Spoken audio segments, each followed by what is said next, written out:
Pinaalalahanan ng Department of Trade and Industry Isabela ang publiko na huwag mag-panic buying dahil sa kasalukuyan na inananatiling nasa loob ng suggested retail price ang presyo ng karamihan sa mga basic necessities at prime commodities sa lalawigan. Ayon kay Tessie Isidra Gitering, Division Chief for Business Development ng DTI Isabela, hindi pa gaano naapektuhan ng pagtaas ng presyo ng petrolyo ang mga pangunahing bilihin sa merkado, bagamat may iilang produkto na umaabot sa humigit kumulang sa isa hanggang 5% na mas mataas sa SRP na ayon sa kanya ay tolerable pa. Paliwanag niya, kadalasang nangyayari ito kapag nauubos na ang lumang stock at napapalitan ng bagong stock na may ibang presyo. Anya, hindi agad-agad naaapektuhan ng presyo ng mga bilihin ng oil price hike dahil ang mga manufacturer ay may mga naunang raw materials na ginagamit sa kanilang produksyon.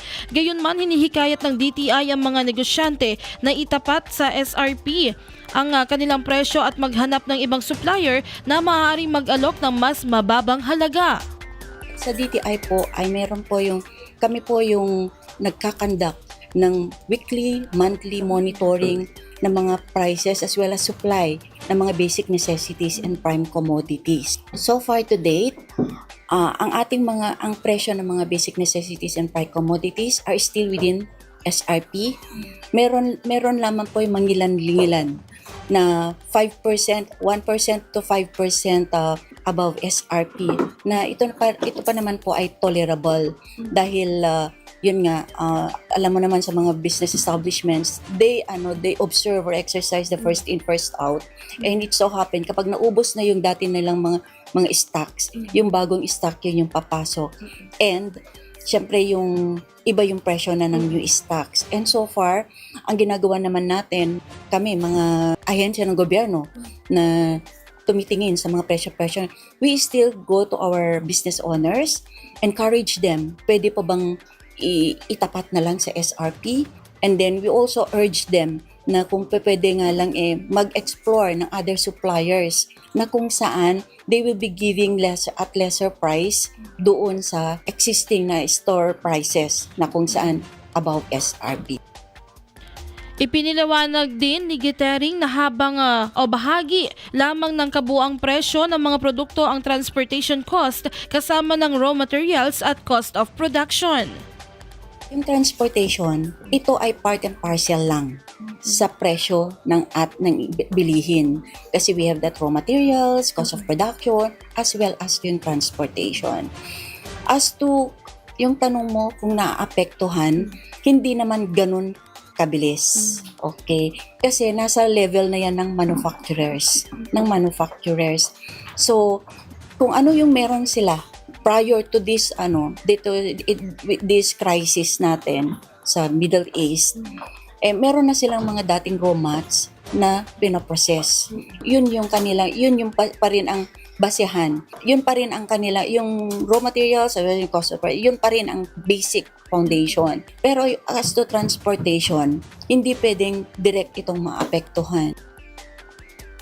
Dagdag pa niya, kapag may pagtaas ng presyo mula sa mga supplier ng basic necessities at materyales, pinapakiusapan ng DTI ang mga ito na panatilihin ang dating presyo at may ilan naman umanong pumapayag upang makatulong sa mga consumer. Ayon pa kay Gitering, ang ginagawang price monitoring ng DTI ay nakabatay sa suggested retail price na napagkakasunduan ng mga manufacturers, processors at iba pang stakeholders alinsunod sa mga prosesong itinakda ng batas. Ginagamit ang SRP bilang batayan sa pagbisita ng ahensya sa iba't ibang grocery stores, supermarket, wet markets at iba pang business establishments upang matiyak na ang presyo ng mga bilihin ay naaayon pa rin sa itinakdang presyo. Kaugnay nito, mayroon ding natatanggap na ulat ang DTI mula sa ilang munisipyo na may mga supplier na nagdadagdagan ng transportation fee sa mga produktong kanilang ibinebenta. Ayon kay Gitering, kung lalampas sa 10% sa itinakdang SRP ang presyo ng isang produkto ay maaaring magsilbing matibay na ebidensya ng profiteering. Gayunman, kung may hiwalay na transportation fee, dapat umano itong ipaliwanag ng maayos ng mga negosyante sa mga consumer upang magkaroon ng opsyon ang mga ito kung ipagpapatuloy pa nila ang pagbili o hindi. nakakatanggap kami ng mga observations sa mga ibang municipalities na kung saan yung suppliers sinasabi daw sa mga buyers na magdadagdag kami ng additional fee for transportation ng yung items, yung mga commodities. Ang tanong sa amin, how should this be treated? And ito ba ay part pa rin ng presyo nung item na yon? So as I mentioned earlier, meron tayong naiset na SRP at yun yung basihan natin. If you will go beyond that, especially 10% above yung SRP, that will be a prima facie evidence for profiteering. Okay? However, doon sa sinasabi na magdadagdag ng transportation fee, separate that should be tackled separately from the item. And we advise them na itong mga owners na ito dapat sabihin sa mga buyers, sa mga consumers, para sa ganun, they will be given the option to whether or not itutuloy pa rin ba nila yung pagbili o hindi. Samantala, hinihikayat din ng DTI ang mga lokal na pamahalaan sa lalawigan na magtatag ng bulk buying system at centralized retail outlets upang mapagsama-sama ang transportation ng mga pangunahing bilihin at maiwasan ang dagdag na gastos na maaaring ipasa sa mga consumer.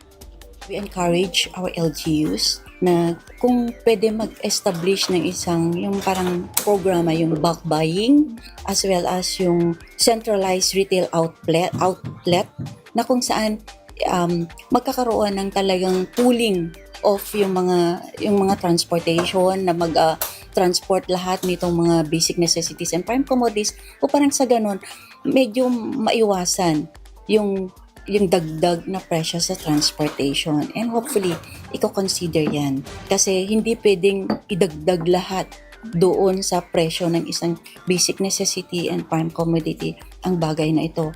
For after all, as I mentioned, we are then guided by the Price Act. Ito po ay nagsasabi na this is an act providing protection to consumers by stabilizing the prices of basic necessities and prime commodities and prescribing measures on how to combat itong mga massive price increases, okay, during emergency situations and situations. Pinalalahanan ni Gita Ring ang mga business owners na panatilihin ang patas sa transaksyon sa negosyo habang hinimok naman ang mga consumer na iwasan ang panic buying at tangkilikin lamang ang mga lehitimong establishmento. IFM News.